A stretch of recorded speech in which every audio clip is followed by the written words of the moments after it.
Hello दोस्तों, नमस्कार। आपका हमारे यूट्यूब चैनल पर स्वागत है। जैसा कि आप लोग जानते हैं कि यह इकोनॉमिक्स का प्रैक्टिस सेट है। इससे पहले मैंने एक प्रैक्टिस सेट करवा दिया है, यह दूसरा प्रैक्टिस सेट है। अगर आपने वह प्रैक्टिस सेट नहीं देखा है तो हमारे प्लेलिस्ट में जा करके तो यह हमारा दूसरा प्रैक्टिस सेट है इकोनॉमिक्स का। तो चलिए शुरू करते हैं। जब कुल राजस्व के समान ही कुल लागत होती है तब उस स्थिति को क्या कहते हैं? तो उस स्थिति को हम संतुलन स्तर बिंदु कहते हैं। डॉलेक्स किस स्टॉक एक्सचेंज का शेयर सूचकांक है? मुंबई। पश्चिम बंगाल की राजधानी कलकत्ता का नया नाम बंगाली रूपांतरण करके क्या स्वीकार किया गया है? तो कोलकाता। भारतीय औद्योगिक वित्त निगम यानी IFCI की स्थापना कब की गई है? 1948 में की गई है। प्रथम वित्त आयोग का गठन कब किया गया है? तो प्रथम वित्त आयोग का गठन 1951 में किया गया है। आप लोग देखते जाइए, अभी धीरे धीरे स्पीड बढ़ती जाएगी। सार्वजनिक क्षेत्र कहलाता है देश के आर्थिक क्रियाकलाप का वह भाग जो सरकार के कार्य क्षेत्र में आता है। किस पंचवर्षीय योजना में भुगतान संतुलन का शुद्ध घाटा कितना था? तो प्रथम पंचवर्षीय योजना में भुगतान संतुलन का शुद्ध घाटा। 8वीं पंचवर्षीय योजना में भुगतान संतुलन का शुद्ध घाटा कितना था? तो वह 58.925 करोड़ रुपए था। भारत में प्रथम मजदूर संघ अखिल भारतीय ट्रेड यूनियन कांग्रेस है, जिसकी स्थापना 1920 ईस्वी में हुई थी। वर्तमान में इससे कुल श्रमिकों का कितना प्रतिशत भाग संबंधित है? तो 11.4% भाग। मध्यकालिक उधार दर क्या है? तो वह दर जिस पर भारतीय औद्योगिक विकास बैंक उधार देती है वह मध्यकालिक उधार दर है। भारत में औसतन एक डाकघर कितने वर्ग किलोमीटर क्षेत्र की सेवा प्रदान करता है? तो 21.3 वर्ग किलोमीटर क्षेत्र को सेवा प्रदान करता है। देश में सड़क परिवहन संबंधी मांग की लगभग कितनी प्रतिशत आवश्यकता राष्ट्रीय राजमार्ग द्वारा पूरी की जाती है? लगभग 40%।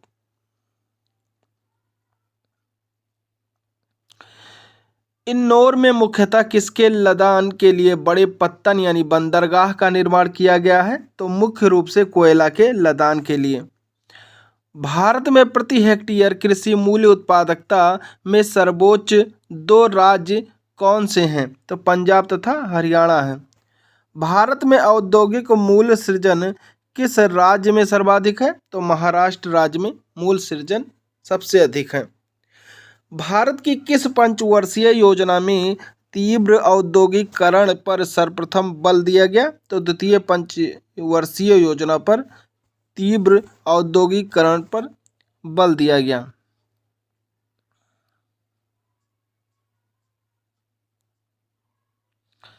भारत में निजी क्षेत्र में पहला बंदरगाह किस राज्य में स्थापित करने की सहमति हो गई है? तो पश्चिम बंगाल में। भारत का अनन्य आर्थिक क्षेत्र कितने वर्ग किलोमीटर तक विस्तृत है? तो भारत के समुद्र तट से 200 नॉटिकल मील तक कुल 24 लाख वर्ग किलोमीटर तक भारत का EEZ है।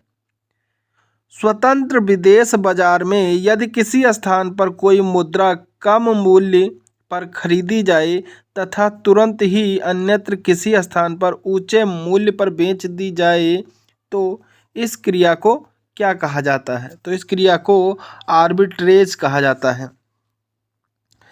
G15 संगठन की सदस्य संख्या वर्तमान में कितनी है? तो 19 सदस्य देश हैं। विश्व व्यापार संगठन यानी वर्ल्ड ट्रेड ऑर्गेनाइजेशन WTO के महासचिव कौन थे? तो माइक मूर थे 2018 में। देश की पहली depository the national securities depository limited की स्थापना कब की गई? तो 8 नवंबर 1996 ईस्वी में की गई।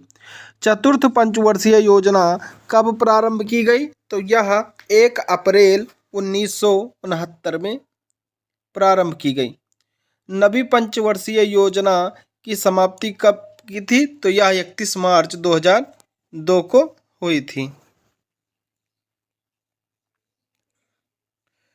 न्यायपूर्ण वितरण और समानता के साथ विकास किस पंचवर्षीय योजना का मुख्य उद्देश्य था? तो यह 9वीं पंचवर्षीय योजना का उद्देश्य था। राष्ट्रीय विकास परिषद यानी एनडीसी का गठन कब किया गया? तो यह 6 अगस्त 1952 ईस्वी को किया गया। विश्व का सबसे बड़ा अनुसंधान प्रणाली किस देश की है? तो यह भारत की है।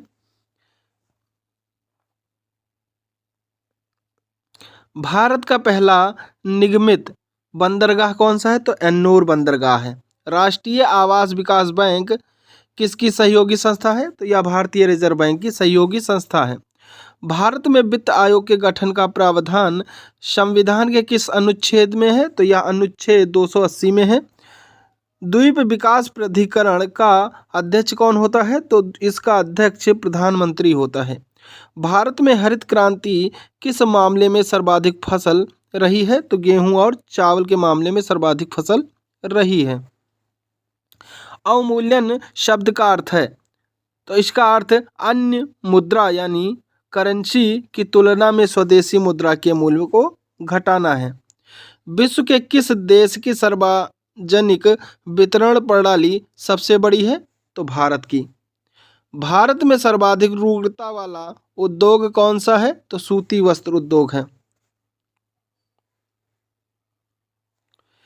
किस पंचवर्षीय योजना में आत्मनिर्भरता का लक्ष्य रखा गया है? तो चौथी पंचवर्षीय योजना में।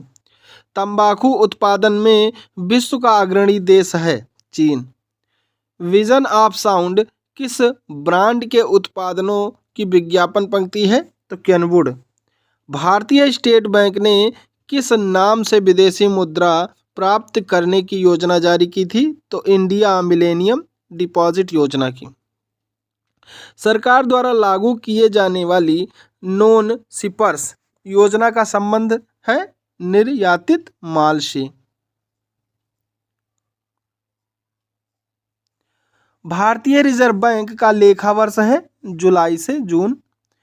भारत का आर्थिक सर्वेक्षण प्रत्येक वर्ष सरकारी तौर पर किसके द्वारा प्रकाशित किया जाता है? तो यह भारत सरकार के वित्त मंत्रालय द्वारा प्रकाशित किया जाता है।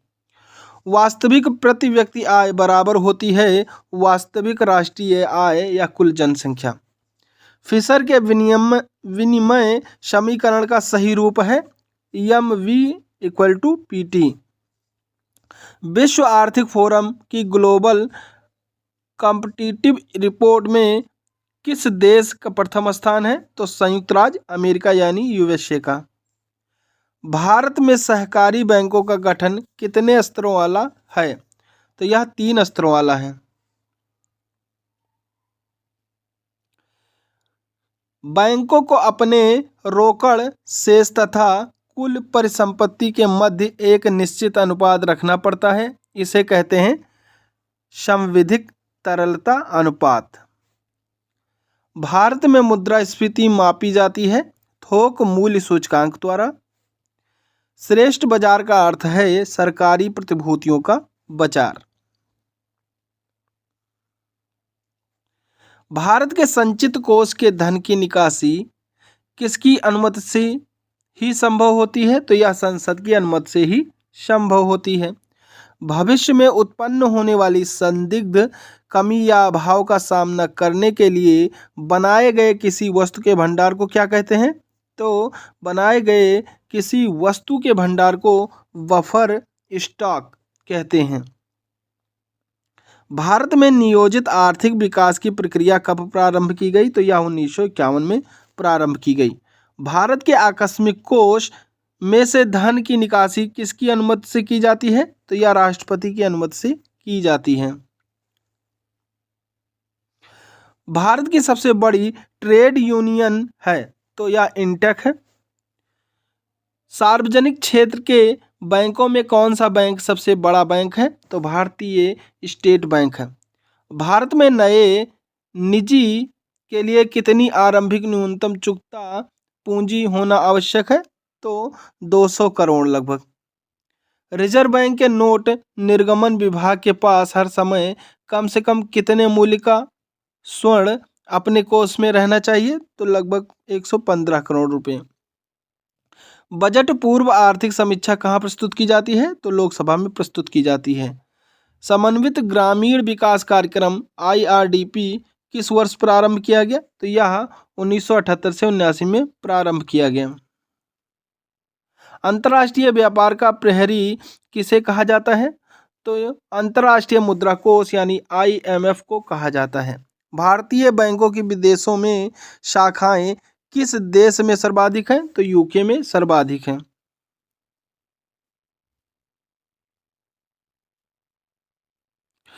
महिला समृद्धि योजना कब प्रारंभ की गई? तो यह 2 अक्टूबर 1993 को आरंभ की गई। विश्व व्यापार संगठन यानी WTO कब अस्तित्व में आया? तो यह 1 जनवरी 1995 को अस्तित्व में आया। मूल संरचनात्मक सुविधाओं में शामिल की जाती है ऊर्जा, परिवहन, संचार, बैंकिंग, वित्त एवं बीमा, विज्ञान एवं टेक्नोलॉजी, स्वास्थ्य और शिक्षा मूल संरचनात्मक सुविधाओं में शामिल की जाती हैं। भारतीय नियोजन के 4 दीर्घकालीन उद्देश्य निर्धारित किए गए हैं। एक है समृद्धि, पूर्ण रोजगार, आय और संपत्ति की असमानता में कमी तथा समाजवादी समाज की स्थापना। गरीबी हटाओ और न्याय के साथ समृद्धि के नारे कब दिए गए? तो यह 1970 के दशक के प्रारंभ में दिए गए। क्रमशः आत्मनिर्भरता की प्राप्ति, यह उद्देश्य किस पंचवर्षीय योजना के मुख्य उद्देश्यों में से था? तो चौथी पंचवर्षीय योजना के मुख्य उद्देश्यों में से था। न्यूनतम आवश्यकता कार्यक्रम किस पंचवर्षीय योजना में प्रारंभ किया गया था, जिसके अंतर्गत निर्धनों के लिए शिक्षा, स्वास्थ्य, जलपूर्ति, आवास आदि के न्यूनतम आवश्यक स्तर को उपलब्ध कराने का प्रयास किया गया? तो यह 5वीं पंचवर्षीय योजना। भारत के किस बैंक ने सर्वप्रथम विभिन्न शहरों में स्थित अपने कार्यालयों को उपग्रह नेटवर्क से जोड़ा? तो स्टेट बैंक ऑफ इंडिया ने। मदाड़िया यानी बियर किसे कहते हैं? तो स्टॉक एक्सचेंज में वह व्यक्ति जो स्टॉक या शेयरों की कीमतें गिरने की आशा में वस्तु को भविष्य में देने का वादा कर बेचता है, उसे मदड़िया कहते हैं।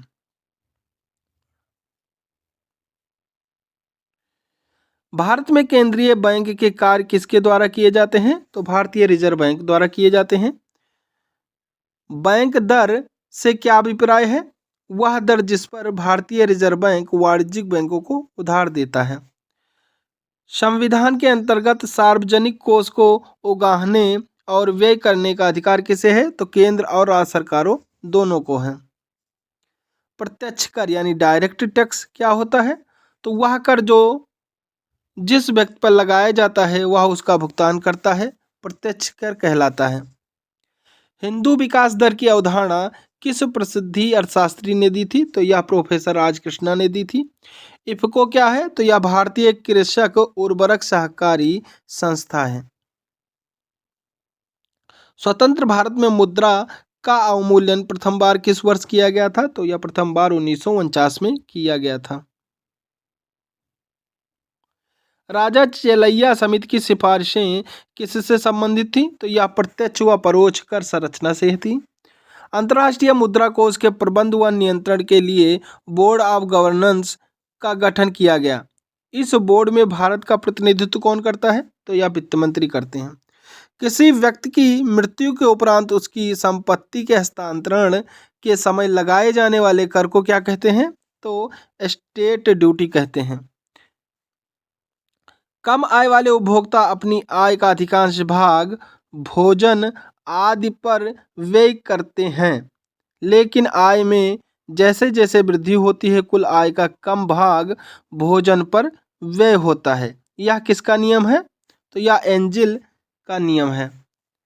ऐसी मुद्रा जिसकी विनिमय दर लगातार भुगतान संतुलन घटाने के कारण गिरती रहती है और इस प्रकार की मुद्रा को कोई भी देश अपने विनिमय कोष के भाग के रूप में अपने पास रखना नहीं चाहता है। कैसी मुद्रा कहलाती है? तो यह उदार मुद्रा यानी सॉफ्ट करेंसी कहलाती है। ऐसी मुद्रा जिसकी विनिमय दर के गिरने की संभावना हो या गिर रही हो तथा जिसे कोई भी शुभ कार्य करने से कतराता हो, क्या कहलाती है? उष्ण मुद्रा यानी हॉट करेंसी। ऐसी ऋण को क्या कहते हैं? जिसे कम ब्याज और लंबी अवधि जैसी आसान शर्तों पर प्राप्त किया जाता है, तो इसे उदार यानी सॉफ्ट करेंसी यानी सॉफ्ट लोन कहते हैं। उदार ऋण यानी सॉफ्ट लोन।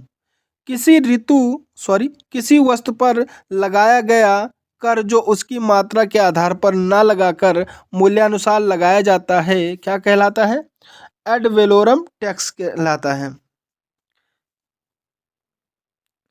स्टॉक एक्सचेंज में जो व्यक्ति शेयरों की कीमत गिरने की आशा कर सौदे पर भविष्य में देने का वादा कर बेचता है, क्या कहलाता है?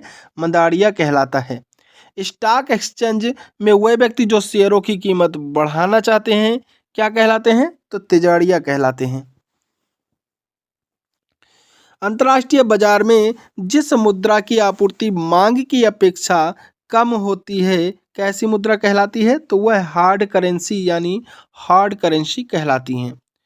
मेरिनो ऊन उत्पादन की दृष्टि से सबसे महत्वपूर्ण मानी जाती है। यह किसकी नस्ल है? तो यह भेड़ की नस्ल है। सीडो संबंधित है, तो लघु उद्योगों से संबंधित है सीडो।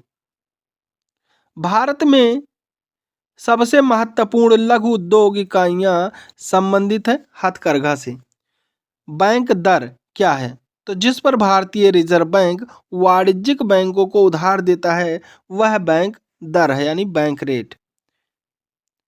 किसी राष्ट्र में विकास हो रहा है अथवा नहीं, इस तथ्य के अन्वेषण का पारंपरिक अस्त्र क्या है? तो सकल घरेलू उत्पाद यानी जीडीपी की समृद्धि दर है। मानव विकास सूचकांक एचडीआई प्रतिवर्ष किसके द्वारा तैयार किया जाता है? तो यह संयुक्त राष्ट्र विकास कार्यक्रम यूएनडीपी द्वारा तैयार किया जाता है। स्वतंत्रता के पश्चात पहले 30 वर्षों में राष्ट्रीय आय की समृद्धि की चक्रवृद्धि दर मात्र 3.4 प्रतिवर्ष रही। प्रसिद्ध अर्थशास्त्री राजकृष्ण ने इसे क्या नाम दिया था? तो इसे विकास की हिंदू वृद्धि दर नाम दिया था। भारत के लिए नियोजित अर्थव्यवस्था नामक पुस्तक किसने लिखी? तो सर एम विश्वेश्वरैया ने लिखी। भारत सरकार की बाजार से ऋण प्राप्त करने की क्षमता रिजर्व बैंक द्वारा निर्धारित किस अनुपात पर निर्भर करती है? तो यह वैधानिक तरलता के अनुपात पर निर्भर करती है। सभी व्यक्तियों को समय पर उनके लिए आवश्यक मूलभूत भोजन उपलब्ध होना खाद्य सुरक्षा को सुनिश्चित करता है। खाद्य सुरक्षा को परिभाषित करते हुए वह परिभाषा किस संस्था ने दी है? तो यह खाद्य एवं कृषि संगठन FAO ने दी है। किस औद्योगिक नीति प्रस्ताव को भारत का आर्थिक संविधान भी कहते हैं? तो औद्योगिक नीति 1956 को भारत का आर्थिक संविधान भी कहते हैं। किसी देश का जीवन स्तर प्रमुखता किससे जाना जाता है? तो प्रति व्यक्ति राष्ट्रीय आय से जाना जाता है। क्राइसिल किसका संक्षिप्त रूप है? तो यह credit rating information services of India limited का फुल यानी संक्षिप्त रूप है। मॉडर्न फूड्स नाम के केंद्रीय सरकार के उपक्रम को किसने खरीदा है? तो हिंदुस्तान लीवर्स ने खरीदा था। उस स्थिति को क्या कहते हैं जब ऋण पर ब्याज भुगतान के लिए भी ऋण लेने की स्थिति आ जाए? तो उसे ऋण जाल कहते हैं। भारत में केंद्र सरकार की आय के स्रोतों को संविधान की किस अनुसूची में उल्लिखित किया गया है? तो यह 7वीं अनुसूची में उल्लिखित किया गया है। भारत की संचित निधि से होने वाले व्यय और भारत व्ययों के लिए संसदीय मंजूरी किस विधेयक के माध्यम से प्राप्त की जाती है? तो यह विनियोग विधेयक के माध्यम से प्राप्त की जाती है। 1955 में इंपीरियल बैंक का राष्ट्रीयकरण कर किस बैंक की स्थापना की गई? तो यह स्टेट बैंक ऑफ इंडिया की स्थापना की गई। विनिर्मित वस्तुओं में सर्वाधिक आय किससे प्राप्त होती है? तो यह रत्न एवं आभूषण से प्राप्त होती है। यदि कोई राष्ट्र मशीनरी संयंत्रों विनिर्मित वस्तुओं एवं प्रौद्योगिकी का निर्यात कर रहा हो तो वह किस श्रेणी के राष्ट्रों में आता है? तो वह विकसित राष्ट्र की श्रेणी में आता है। उत्पादक व उपभोक्ता के हितों की सुरक्षा के लिए भारत सरकार ने किस प्रणाली को आरंभ किया? तो सार्वजनिक वितरण प्रणाली को आरंभ किया। अंतर्राष्ट्रीय पुनर्निर्माण एवं विकास बैंक को किस अन्य नाम से जाना जाता है? तो विश्व बैंक यानी वर्ल्ड बैंक के नाम से जाना जाता है। भारत में बचत का अधिकांश भाग किस क्षेत्र से प्राप्त होता है? तो यह घरेलू क्षेत्र से प्राप्त होता है। भारतीय वैज्ञानिक माप विज्ञान संस्थान कहाँ स्थापित किया गया है? तो यह रांची झारखंड में स्थापित किया गया है। ग्रामीण विकास के लगभग सभी कार्यक्रमों को नवी पंचवर्षीय योजना में किस योजना में समाहित कर दिया गया है? तो स्वर्ण जयंती ग्राम स्वरोजगार योजना में समाहित कर दिया गया है। भारत में विदेशी मुद्रा कोष पर नियंत्रण किसका है? तो रिजर्व बैंक ऑफ इंडिया का है। बैंक दर किस नीति से संबंधित है? तो यह मौद्रिक नीति से संबंधित है। मालेगांव समिति का गठन किस क्षेत्र से संबंधित है? तो यह प्राथमिक पूंजी व्यापार से संबंधित है। पंचवर्षीय योजना का अंतिम प्रारूप स्वीकार किया गया, तो यह केरल द्वारा किया गया। आय असमानताओं में वृद्धि या कमी को किस माध्यम द्वारा आकलित किया जा सकता है? तो यह गिनी गुणांक एवं लॉरेंज वक्र द्वारा आकलित किया जा सकता है। कोंकण रेल परियोजना किस वर्ष आरंभ की गई थी? तो यह 1990 ईस्वी में प्रारंभ की गई थी। किसी एक लेखा वर्ष में देश की अर्थव्यवस्था में उत्पादित सभी अंतिम वस्तुओं व सेवाओं का बाजार कीमत पर मूल्य क्या कहलाता है? तो सकल राष्ट्रीय आय कहलाता है। पूंजी निर्माण के 3 चरण कौन से हैं? तो बचत का सृजन, बचतों का संगठन, वास्तविक निवेश। किसी राष्ट्र के आर्थिक स्थायित्व को किन सुनिश्चित समष्टि संकेतकों के व्यवहार द्वारा जाना जा सकता है? तो राजकोषीय घाटा, भुगतान शेष व मुद्रास्फीति द्वारा जाना जा सकता है। तो आज के लिए बस इतना ही। नेक्स्ट प्रैक्टिस सेट के लिए आप हमारे चैनल को सब्सक्राइब कर लें। Thank you. जय हिंद, जय भारत।